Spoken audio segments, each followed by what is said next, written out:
Hello friends, Ram study class में आपका स्वागत है।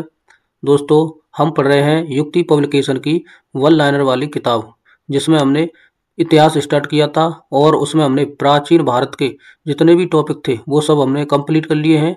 और आज हम इसमें मध्यकालीन भारत स्टार्ट करने वाले हैं।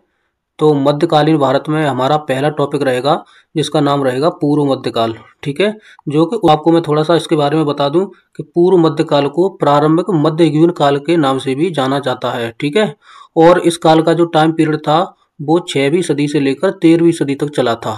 ठीक है, और कहीं कहीं किताबों में आप देखेंगे तो इसका जो टाइम पीरियड लिखा हुआ है वो 8वीं सदी से 12वीं सदी तक भी लिखा हुआ है। इस काल में भारत कई छोटे छोटे राज्यों में बटा हुआ था और इन राज्यों में जो है राज विस्तार के लिए जो कई संघर्ष चलते रहते थे, यानी बहुत सारी लड़ाइयाँ होती रहती थी।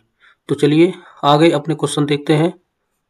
तो सबसे पहले देखेंगे, मोहम्मद बिन कासिम ने किस वर्ग को जजिया कर से पूर्णतः मुक्त रखा था? तो आपको ध्यान रखना है कि ब्राह्मणों को मोहम्मद बिन कासिम ने जजिया कर से मुक्त रखा था। मैं आपको थोड़ा सा बता दूं कि जो जजिया कर लगाया जाता था वो गैर मुस्लिमों पर लगाया जाता था। ठीक है, जो लोग मुस्लिम नहीं होते थे उन सभी पर जजिया कर लगाया जाता था। लेकिन मोहम्मद बिन कासिम को ब्राह्मणों पर थोड़ी सी दया आ गई और उनको इस कर से जो है मुक्त कर दिया था ब्राह्मणों को। आगे देखेंगे, नेक्स्ट पॉइंट देखेंगे, किस ग्रंथ के उल्लेख के आधार पर यह माना जाता है कि मलेच्छों के अत्याचार से त्रस्त होकर महर्षि वशिष्ठ ने अत्याचारियों के विनाश हेतु आबू पर्वत पर एक यज्ञ किया एवं यज्ञ के अग्निकुंड से 4 राजपूत कुलों का जो है उदय हुआ। ठीक है, जन्म हुआ। तो वो जो 4 राजपूत कुल थे वो थे परमार, चालुक्य, सोलंकी, प्रतिहार और चौहान। तो ये आपको ध्यान रखना है, इन जो 4 राजपूत कुलों का जो जन्म हुआ था, उदय हुआ था, वो किस ग्रंथ में उल्लेख है? तो वो पृथ्वीराज रासो में जो है ये बताया गया है। ठीक है, तो आपको थोड़ा सा ध्यान रखना है कि पृथ्वीराज रासो की रचना किसने की थी? तो ये आपको ध्यान रखना है, चंद्रवरदाई ने की थी। ठीक है, आगे देखेंगे, दिल्ली नगर की स्थापना किसने की थी? तो ये तोमरों ने की थी, यानी तोमर वंश के शासकों ने की थी। और आपको ध्यान रखना है, दिल्ली को पहले ढिल्लिका के नाम से भी जाना जाता था। उस शासक का नाम क्या है जिसने विजय स्तंभ या कीर्ति स्तंभ का निर्माण कराया था? तो उस शासक का नाम राणा कुंभा था। आगे देखेंगे, भारत में पहली बार आक्रमण करने वाला कौन था? आगे देखेंगे, भारत पर पहली बार आक्रमण करने वाला कौन था? तो भारत पर सबसे पहले आक्रमण अरबों ने किया था। पृथ्वीराज रासो किसने लिखी है? तो आपको ध्यान रखना है, चंद्रवरदाई ने लिखी है। विजय स्तंभ कहाँ पर स्थित है? तो ये चित्तौड़गढ़ में स्थित है, ये आपको ध्यान रखना है। लिंगराज मंदिर की नींव किसने डाली थी? तो आपको ध्यान रखना है, ययाति केसरी ने डाली थी। और ये भी ध्यान रखना है कि लिंगराज मंदिर ये कहाँ पर है? तो ये भुवनेश्वर उड़ीसा में स्थित है। सोमनाथ के मंदिर पर 1025 ईस्वी में महमूद गजनवी के आक्रमण के समय गुजरात का शासक कौन था? तो आपको ध्यान रखना है, भीमदेव प्रथम था। ठीक है, आगे देखेंगे, हिंदू विधि पर आधारित एक पुस्तक मिताक्षरा जिसका नाम है, तो यह किसने लिखी थी? तो यह विज्ञानेश्वर ने लिखी थी।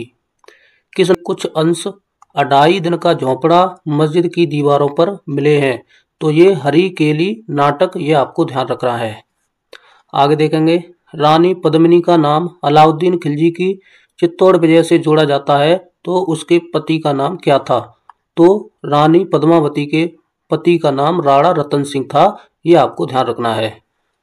आगे देखेंगे, विक्रमशिला शिक्षा केंद्र के संस्थापक का नाम क्या था? तो विक्रमशिला विश्वविद्यालय की स्थापना धर्मपाल ने की थी। पाल वंश का संस्थापक कौन था? कई बार प्रश्न में पूछा गया है एग्जाम में। तो पाल वंश का संस्थापक गोपाल था। पाल वंश की राजधानी क्या थी? तो पाल वंश की राजधानी मुंगेर थी। ठीक है, जिसे मुद्दगिरी भी बोलते थे। राष्ट्रकूट वंश का संस्थापक कौन था? तो राष्ट्रकूट वंश का संस्थापक दंती दुर्ग या दंती बर्मन सेकंड। ठीक है, इन दोनों को आपको ध्यान रखना है।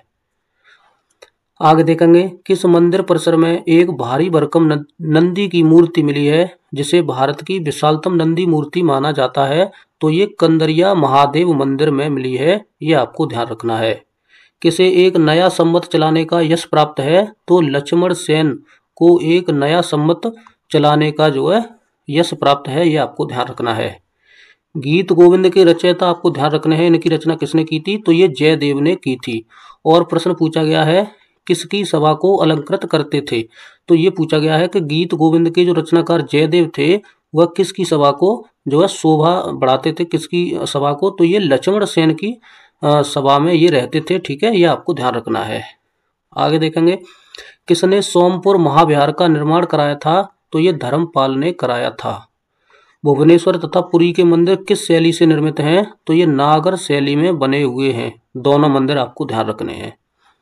भारत में प्रथम आक्रमणकारी कौन था, तो सबसे पहले भारत पर मोहम्मद बिन कासिम ने आक्रमण किया था।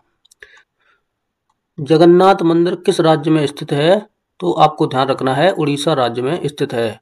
अजयपाल संस्थापक थे, तो अजयपाल ने अजमेर की स्थापना की थी। यह आपको ध्यान रखना है। वह प्रथम भारतीय शासक कौन है जिससे तुर्क आक्रांता मोहम्मद गौरी का सामना हुआ और जिसने मोहम्मद गौरी को परास्त किया था, तो भीम द्वितीय ने मोहम्मद गौरी को जो है हराया था। किस शासक ने कालिंजर के अजय दुर्ग का निर्माण करवाया था, तो ये धंगदेव ने करवाया था। वह कौन सा सम्मत है जो कलचुरियों द्वारा प्रयुक्त किए जाने के कारण कलचुरी सम्मत भी कहलाता है, तो ये त्रैकूटक सम्मत है।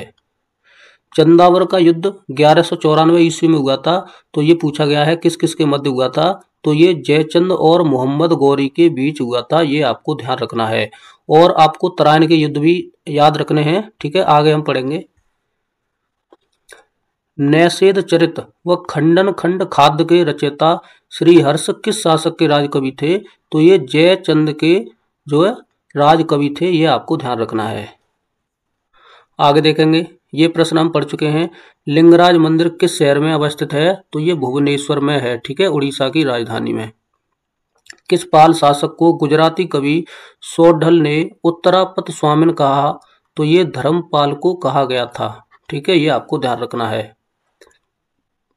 9वीं सदी में भारत आए अरब यात्री सुलेमान ने किस साम्राज्य को रूहमा कहकर संबोधित किया था, तो आपको ध्यान रखना है ये पाल साम्राज्य को। ठीक है, पाल साम्राज्य को रूहमा कहकर संबोधित किया था। सेन वंश का संस्थापक कौन था, कई बार प्रश्न पूछा गया है एग्जाम में, तो सेन वंश का संस्थापक सामंत सेन था। किस विदेशी यात्री ने गुर्जर प्रतिहार वंश को अल गुजर एवं इस वंश के शासकों को बोरा कहा था, तो ये अल मसूदी ने कहा था। ये आपको ध्यान रखना है। जैन वास्तुकला का प्राचीनतम उदाहरण मिलता है, तो ये दिलवाड़ा। ठीक है, दिलवाड़ा के जैन मंदिरों में मिलता है। यह आपको ध्यान रखना है। आगे देखेंगे, कायस्थों का एक जाति के रूप में प्रथम उल्लेख कहाँ मिलता है, तो ये ओसनम स्मृति में मिलता है। राष्ट्रकूट वंश की राजधानी क्या थी, तो आपको दोनों नाम याद रखने हैं। मालखंड बोलते हैं और इसे ही मान्य खेत भी बोलते हैं। मोढेरा का सूर्य मंदिर किस राज्य में स्थित है, तो ये गुजरात में स्थित है। आगे देखेंगे, ताम्रपत्र लेख दर्शाते हैं कि प्राचीन काल में बिहार के राजाओं का संपर्क था, तो ये जावा सुमात्रा द्वीप से पता चलता है। आगे देखेंगे, पुड्रवर्धन भुक्ति अवस्थित थी, तो ये उत्तर बंगाल में अवस्थित थी। आगे देखेंगे, ये इंपोर्टेंट है। जेजाक भुक्ति प्राचीन नाम था, तो ये बुंदेलखंड का जो है प्राचीन नाम था। जोजाक भुक्ति या कहीं कहीं जेजाक भुक्ति भी लिखा होता है। ठीक है, थोड़ा सा पढ़ लेते हैं। चंदेल वंश के संस्थापक आपको ध्यान रखना है नन्नुक के पौत्र जय सिंह या जेजा के नाम पर यह प्रदेश जोजाक भुक्ति कहलाया। आगे देखेंगे, महोदया किसका पुराना नाम था, तो कन्नौज के राजा भोज का नाम महोदया था, पुराना नाम। ठीक है, ये आपको ध्यान रखना है। महानतम प्रतिहार राजा कौन था, तो ये मेहर भोज था। महान संस्कृत कवि एवं नाटककार राजशेखर किसके दरबार से संबंधित थे, तो ये महेंद्र पाल प्रथम के दरबार में रहते थे। ठीक है, ये आपको ध्यान रखना है। आगे देखेंगे, महान जैन विद्वान हेमचंद्र किसकी सभा को अलंकृत करते थे, तो महान जैन विद्वान हेमचंद्र कुमार पाल की सभा में रहते थे। ये आपको ध्यान रखना है। तो चलिए फ्रेंड्स, आज की क्लास इतनी ही रखते हैं और अगला टॉपिक रहेगा हमारा, दूसरा टॉपिक रहेगा, उसका नाम रहेगा पूर्व मध्यकाल दक्षिण भारत। तो इसके बारे में हम पार्ट 2 लेकर आएंगे। क्लास 2 होगी वो हमारी। तो चलिए अपना रिवीजन करते रहिए और वीडियो देखने के लिए धन्यवाद। जय हिंद।